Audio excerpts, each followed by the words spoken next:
देखिए, तौकीर रजा हो या कोई बागेश्वर धाम हो या कोई योगी आदित्यनाथ हो, अगर वो कहते हैं कि हम देश को अखंड भारत और हिंदू राष्ट्र बना देंगे, या कोई मौलाना कहता है कि हम इसको मुस्लिम राष्ट्र बनाने की मांग करते हैं, चाहे वो हिंदू राष्ट्र की बात हो या मुस्लिम राष्ट्र की बात हो, देखिए ना तो ये कभी हिंदू राष्ट्र बन सकता है, ना ही कभी मुस्लिम राष्ट्र बन सकता है, क्योंकि ये देश सबका है। यहाँ पे हिंदू है, मुस्लिम है, सिख है, ईसाई है, जैन है, बौद्ध है, तो आप हिंदू राष्ट्र कैसे बनाएंगे? देश का जो कॉन्स्टिट्यूशन है उसको आप कैसे बदलेंगे? आज ये देश जो है वो सेक्युलर है, तो यहाँ पर हर धर्म के लोग हैं, हर धर्म को आज़ादी है। इस तरीके की भाषाओं का प्रयोग करके सिर्फ और सिर्फ देश को कमज़ोर करने की कोशिश है। हमें समझना ज़रूरी है कि देखिए, हिंदू, मुस्लिम, सिख, ईसाई, जैन, बौद्ध इस देश की आत्मा है, रूह है। ये देश ये गुलदस्ता तभी पूरा होगा जब यहाँ पे सभी धर्म के लोग पूरी तरीके से एक साथ मिलजुल कर। 2014 से पहले भी ये देश था। नमस्कार, आदाब, सत श्री अकाल। आप देख रहे हैं द नेशन वॉइस और इस वक्त हमारे साथ सुप्रीम कोर्ट की लॉयर एडवोकेट आरफा खानम है। इनसे बात करेंगे देश में जिस तरीके के आजकल मुद्दे हैं, खासकर अखंड भारत और हिंदू राष्ट्र की जिस तरीके से मांगे हो रही हैं, और वहीं फिरका परस्ती लोगों की लगातार बयानबाजी में बढ़ती जा रही है। क्या से देखती है मैडम? बागेश्वर धाम है, बाबा कह रहे हैं कि हिंदू राष्ट्र बनाना है भारत को। देखिए, सबसे पहले तो जो ऐसे बाबा हैं, चाहे वो बागेश्वर धाम के बाबा हों या साध्वी प्राची हों, साध्वी प्रज्ञा हों, ये ऐसे तमाम जो लोग हैं, आप देखिए कि देश के अंदर समय समय पर, वक्त वक्त पर ऐसे लोग इस तरीके के बयानबाजी करते रहते हैं, और फिर उसके बाद देखिए उनकी पदोन्नति होती है, उनको किसी को मिनिस्ट्री मिल जाती है। एक वर्ग के खिलाफ आप नफरत उगलिए और फिर उसके बाद देखिए आपकी तरक्की। तो इस तरीके के बाबा सिर्फ और सिर्फ एक धर्म के नाम पर सिर्फ और सिर्फ अपनी राजनीतिक रोटियां सेक रहे हैं। उसके पीछे की कहानी, उसके पीछे का षड्यंत्र बहुत अलग है। देखिए, जिस तरीके से ये बाबा का काम क्या होता है, अगर कोई सही मायने में कोई हिंदू है, सनातनी हिंदू है, तो वो धर्म की बातें करेगा, वो सही राह पे ले जाने की बातें करेगा लोगों के। लेकिन ऐसे बाबा जो ये कहते हैं कि हम हिंदू राष्ट्र मैं बना दूंगा, आप मेरा साथ दीजिए, मैं हिंदू राष्ट्र बना दूंगा, तो आपको लगता है लोग कि उनके समर्थन में भी तो आ रहे हैं। तभी कह रही हूँ कि ऐसे लोग, आपको लगता है क्या कि ऐसे बाबाओं को की जो जिस तरीके से मार्केट में डिमांड है, मार्केट में लोग उनका समर्थन कर रहे हैं, ऐसे लोग जो बागेश्वर धाम बाबा की जिस तरीके की वाहवाही कर रहे हैं, अभी देखिए पीछे दिनों इनके ऊपर एक FIR भी होते क्योंकि आज देश के अंदर बीजेपी की सरकार है, तो जो भी एक वर्ग के बारे के लिए बोलेगा, एक वर्ग जिसके बारे में मैं बात कर रही हूँ, अल्पसंख्यक के बारे में, मुसलमान के बारे में, जितनी आप नफरत उगलेंगे, आपके लिए कोई कार्यवाही नहीं होगी। आपके खिलाफ आप देखिए पिछले दिनों हमने ये देखा है कि लगातार इस तरीके की बयानबाजी, हेट स्पीच दी गई है देश के दिल से। अगर आप देखें तो जंतर मंतर से लेकर के और अलग अलग जगहों से जिस तरीके से खास एक समुदाय के लिए जिस तरीके की भाषा का प्रयोग किया गया, कॉन्स्टिट्यूशन को जलाया गया, हुआ क्या? कोई कार्यवाही हुई क्या? कोई जेल की सलाखों के पीछे गया क्या? तो इस तरीके के लोग जो हैं वो आज सिर्फ और सिर्फ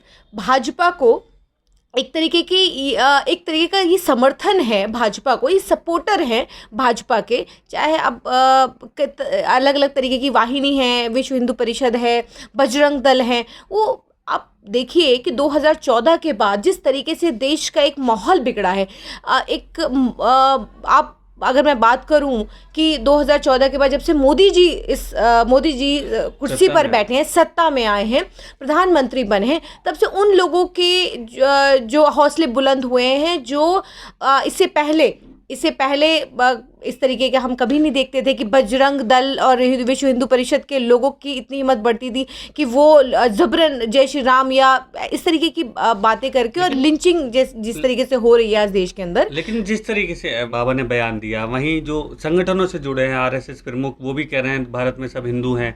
वहीं उत्तर प्रदेश के मुखिया योगी आदित्यनाथ भी यही कह रहे हैं कि भारत हिंदू राष्ट्र है और यहाँ पे रहने वाले सब हिंदू हैं। ऐसे लोग सब मिलके, सभी संगठनों के सभी तरीके के लोग इस तरीके की बयानबाजी कर रहे हैं, तो माहौल तो ये लिंचिंग वाला, जैसे आपने कहा, हो ही जाता है, क्योंकि एक धर्म के खिलाफ लगातार नफरत परोसी जा रही है। देखिए, सबसे पहले तो ये मैं कहूँगी कि आज इस देश के इतिहास को पढ़ने की ज़रूरत है कि आज जो ये लोग ये कह रहे हैं कि हिंदू राष्ट्र बनाने की बात कर रहे हैं, अखंड भारत बनाने की बात कर रहे हैं, तो इतिहास पढ़ें। उन लोगों से कहूँगी कि जो इस तरीके की बातें करते हैं, ये तमाम जितने लोग हैं, आप देखिए इनका बैकग्राउंड क्या है, इनका चाहे आप योगी आदित्यनाथ की बात कर रहे हैं तो मुझे तो नहीं पता वो कितना स्कूल गए हैं, कितनी क्लास तक पढ़े हैं मुझे नहीं मालूम। प्रधानमंत्री जी की अगर हम बात करें तो उन्होंने भी सर्टिफिकेट अपना वो दिखाया नहीं है। वो कभी कहते थे कि मैं 10वीं पास हूँ, फिर वो कहते थे मैं भिक्षा मांग के खाता। तो इस तरीके की बातें, और फिर जितने भी ये आप साध्वी हैं या जितने भी इस तरीके के बाबा हैं, तो इन्होंने देश की का सिर्फ और सिर्फ माहौल बिगाड़ने की कोशिश की है। अखंड भारत अगर आप बनाना चाहते हैं, अगर आपको लगता है कि हिंदू राष्ट्र बनाने से कोई विकास होने वाला है, तो बिल्कुल आप बनाइए। हम तो आप समर्थन करते हैं। आप किस तरीके से हिंदू राष्ट्र बनाना चाहते हैं? तो अगर हिंदू राष्ट्र बनाने से युवाओं को रोजगार मिल जाएगा, महंगाई कम हो जाएगी, देश की गिरती अर्थव्यवस्था ठीक हो जाएगी, तो आप घोषित तो कर ही चुके हैं इनडायरेक्टली। तो मैं कहती हूँ कि आप डायरेक्टली आप हिंदू राष्ट्र घोषित कर दीजिए, लेकिन उससे होगा क्या? कहीं ना कहीं देखिए आज हालात ये हैं कि जिस तरीके से हमारी अर्थव्यवस्था गिर रही है, हर रोज़ आप देखिए कि कहीं ना कहीं से हमें इस तरीके की खबर सुनने को मिलती है। अखबारों को उठाओ तो ऐसा लगता है कि हर जगह सिर्फ और सिर्फ नफ़रत एक परोसने की कोशिश की जा रही है। अगर आप न्यूज़ चैनल खोलते हैं तो आपको लगता है कि वहाँ पर भी, उसके बाद ये जो बाबा हैं, उसके बाद ये टीवी एंकर्स हैं, जितने भी टीवी एंकर्स, आप उनकी हेडलाइंस पढ़ लीजिए, आपको लगेगा कि आखिर देश में हो क्या रहा है, हम किस दुनिया में जी रहे हैं, हम उसी भारत में जी रहे हैं। ये धर्मनिरपेक्ष देश है, ये इस देश के अंदर लोकतंत्र अभी है। इस लोकतंत्र को ख़त्म करने की जिस तरीके से इस साजिश की जा रही है, उसको हम सभी लोगों को बचाने की ज़रूरत है। लेकिन जैसे बाबा के साथ साथ मौलाना भी कूद चुके हैं इस माहौल में, तो वो कह रहे हैं कि मुस्लिम राष्ट्र की मांग करेगा मुसलमान अगर हिंदू राष्ट्र की मांग होती है। मौलाना तौकीर रज़ा कह रहे हैं। देखिए, चाहे वो हिंदू राष्ट्र की बात हो या मुस्लिम राष्ट्र की बात हो, देखिए ना तो ये कभी हिंदू राष्ट्र बन सकता है, ना ही कभी मुस्लिम राष्ट्र बन सकता है, क्योंकि ये देश सबका है। यहाँ पे हिंदू है, मुस्लिम है, सिख है, ईसाई है, जैन है, बौद्ध है, तो आप हिंदू राष्ट्र कैसे बनाएंगे?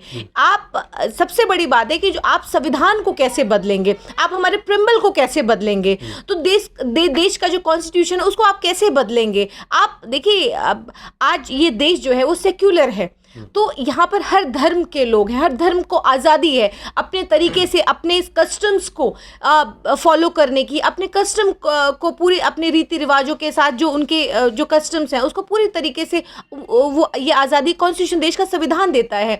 तो देखिए, आज अगर ये बात होती है, चाहे वो कोई मौलाना हो या कोई पंडित हो या कोई इस तरीके के बाबा हो, अगर वो कहते हैं कि हम देश को अखंड भारत और हिंदू राष्ट्र बना देंगे, या कोई मौलाना कहता है कि हम इसको मुस्लिम राष्ट्र बनाने की मांग करते हैं, या कोई अगर कोई खालिस्तानी कहता है कि हम इसको खालिस्तान बनाना चाहते हैं, तो देखिए ये गलतफहमी है। इस तरीके की भाषाओं का प्रयोग करके सिर्फ और सिर्फ देश को कमज़ोर करने की सिर्फ कोशिश है। इससे हम सभी लोगों को एहतियात करनी चाहिए और हमें कोशिश करनी चाहिए कि ऐसे बाबाओं की बातों पर ध्यान ना दिया जाए, क्योंकि देखिए ना तो ये हमें समझना ज़रूरी है कि देखिए हिंदू, मुस्लिम, सिख, ईसाई, जैन, बौद्ध इस देश की आत्मा है, रूह है।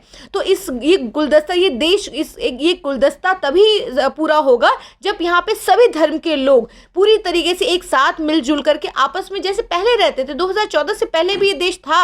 आरएसएस 1925 में बना है, और आरएसएस से पहले भी ये देश था।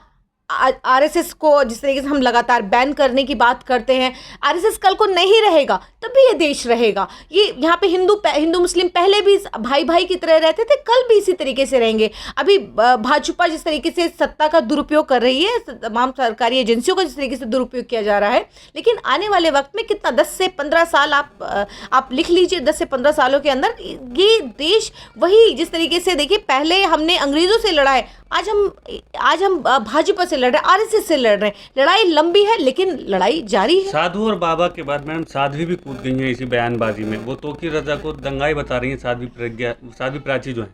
देखिए, गिरते हैं शहसवार मैदान जंग में, वो तिफल क्या गिरेंगे जो घुटनों के बल चले। तो देखिए, इस जो खुद गुनहगार है, जो खुद के ऊपर वो खुद आरोपी है, देखिए उनको नहीं कहना चाहिए। जिनके खुद की छलनी में हज़ारों छेद हों तो उनको पहले अपने गिरेबान में झांकना चाहिए। और दूसरी बात, मैं तो देखिए तौकीर रज़ा हो या कोई बागेश्वर धाम हो या कोई योगी आदित्यनाथ हो या कोई भी हो, जो भी इस तरीके के बयान देते हैं, मैं उसका खंडन करती हूँ। मैं कहती हूँ इस तरीके के बयान नहीं देने चाहिए, वो साध्वी प्रज्ञा हो या और कोई भी हो। इस तरीके की भाषा का प्रयोग सिर्फ और सिर्फ इस अपने राजनीतिक सिर्फ कम्युनल वोटर को खुश करने के लिए दिया जाता है। और ये बात देश की जनता को बहुत अच्छे से समझ में आती है कि ये इस तरीके की बयानबाजी क्यों करते हैं, अपनी राजनीतिक रोटियां सेकने के लिए, ताकि भाजपा खुश होकर के इनकी पदोन्नति